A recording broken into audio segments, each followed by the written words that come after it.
Pulwama incident होने के बाद सर्जिकल स्ट्राइक में पॉलिटिकल बेनिफिट लेने के लिए मोदी जी कोशिश कर रहा है। मेरा सवाल यह है कि मोदी जी को, भाई आप क्या कर रहा है? पुलवामा इंसिडेंट क्यों हुआ है? क्यों होने दिए? देश की सुरक्षा आप क्या कर रहा है? उसके बाद आप किए नहीं किए भगवान जाने। सर्जिकल स्ट्राइक हुआ नहीं हुआ किसी को पता भी नहीं आज तक। पाकिस्तान को खुश करो और यहाँ के मुसलमानों का वोट लो। जो बालाकोट एयर स्ट्राइक को बोले थे खाली कबूतर मरा था, 2-3 पत्ते गिरे थे।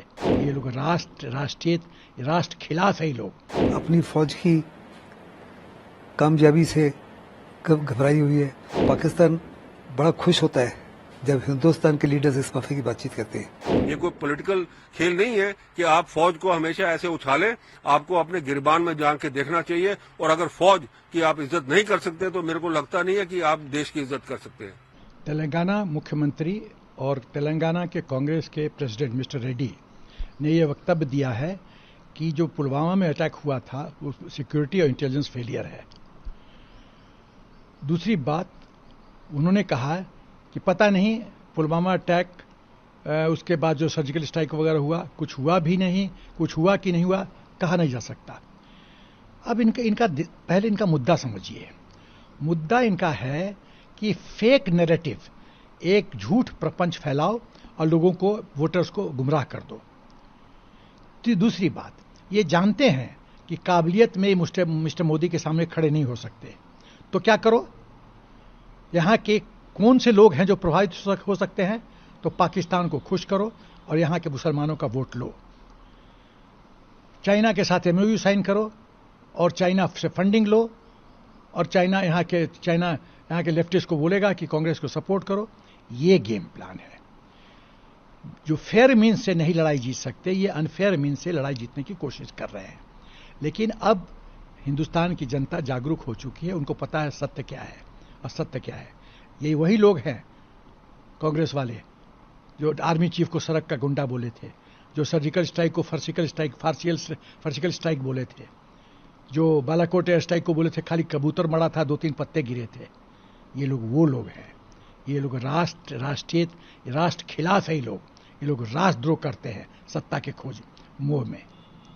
ये बहुत घृणा का विषय है और जो जनता जनार्दन को इनको सही उत्तर देना चाहिए। बड़ी सक्सेस स्टोरीज है, जैसे कि सर्जिकल स्ट्राइक उरी के बाद में और बालाकोट स्ट्राइक पुलवामा के बाद में कभी राहुल गांधी और कभी तेलंगाना के चीफ मिनिस्टर इसको क्वेश्चन करते हैं। अक्सर अपोजिशन जो है अपनी फौज की कामयाबी से कब घबराई हुई है। उनको साफ तौर पर नजर आता है कि ये इस माफी की स्ट्राइक हुई नहीं, जबकि इसके हर प्रकार के प्रूफ भी सरकार दे चुकी है। और पाकिस्तान बड़ा खुश होता है जब हिंदुस्तान के लीडर्स इस माफी की बातचीत करते हैं।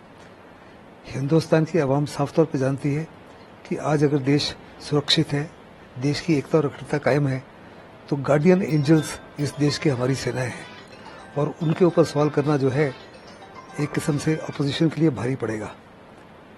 और मुझे पक्का यकीन है कि इसका जवाब जो है इलेक्शन के माध्यम से अपोजिशन को मिल जाएगा। देखिए, कांग्रेस पार्टी का इतिहास रहा है कि वो हमेशा जब भी कोई ऐसी कार्रवाई होती है, जब हमारे सोल्जर जो हैं वो अपनी जान पे हथेली पे लेके जान निछावर करके और ऐसी कार्रवाइयां करते हैं, उसको हमेशा डाउट करती है, क्योंकि वो एक पॉलिटिकल ब्राउनी पॉइंट स्कोर करना चाहते हैं दूसरी पॉलिटिकल पार्टी के साथ। यही कांग्रेस पार्टी है। नेहरू से लेकर आज तक अगर इनका इतिहास देखें, देश का इन्होंने जो है टुकड़े टुकड़े करके इन्होंने बंटवारा कर दिया है।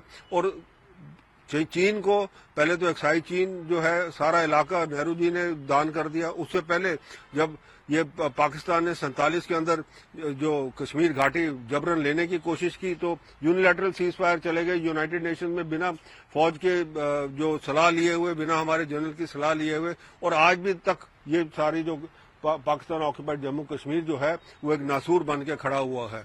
इसके बाद इंदिरा गांधी जी को ले लीजिए। जब इंदिरा गांधी जी ने जब 71 की लड़ाई में हमने इतनी अच्छी, जो फौज ने इतनी अच्छी एक इनको विक्ट्री दी, बांग्लादेश आजाद कराए, 95,000 जो है जो कैदी हैं पाकिस्तान के वो रखे बंदी, इंदिरा गांधी ने वो सारे रिलीज करा दिए। जो हाजी पीर वगैरह था वो भी सब जो जितनी जो जगहें थी वो सारी की सारी वापस दिला दी पाकिस्तान को। हमारा छम का इलाका जो है वो पाकिस्तान से वापस नहीं लिया, वो छम के रिफ्यूजी बना दिए यहाँ पे जम्मू कश्मीर के अंदर। इसके अलावा जो हमारे प्रिजनर ऑफ वॉर थे आज तक उनका पता नहीं लगा कि वो कहाँ है, क्या वो जिंदा है, मर गए हैं, क्या है। बार बार उनकी कभी कभी कोई चिट्ठियां आती हैं, उनके घर वाले अभी तक बैठे हुए हैं उनकी इत्तला के लिए। ये हाल है इंदिरा गांधी का। राजीव गांधी जी की तो बात ही छोड़ दीजिए, हिंदुस्तान की फौज को एकदम उन्होंने श्रीलंका में घुसा दिया बिना किसी इंटेलिजेंस के, बिना किसके, और 3000 जो है हमारे जो जवान है वो मारे गए वहां पे। तो ये जो बार बार कांग्रेस का ये बार बार उठाना कि देखिए जी ये सर्जिकल स्ट्राइक हुई नहीं है, ये नहीं है, इनको ये समझना चाहिए। अगर डीजीएमओ ने एक बात कही है, ये कोई पॉलिटिकल पार्टी के किसी प्रवक्ता ने नहीं की, हमारे डीजीएमओ ने ऑन एयर आके कहा, और उसके बाद में हमारे नॉर्दर्न कमांड आर्मी कमांडर ने भी सबने कहा कि किस हिसाब से ये स्ट्राइक हुई, सर्जिकल स्ट्राइक हुई, और किस हिसाब से एयरफोर्स ने बालाकोट की स्ट्राइक की है। ये उनको समझना चाहिए। ये कोई पॉलिटिकल खेल नहीं है कि आप फौज को हमेशा ऐसे उछालें। आपको अपने गिरबान में जान के देखना चाहिए, और अगर फौज की आप इज्जत नहीं कर सकते तो मेरे को लगता नहीं है कि आप देश की इज्जत कर सकते हैं।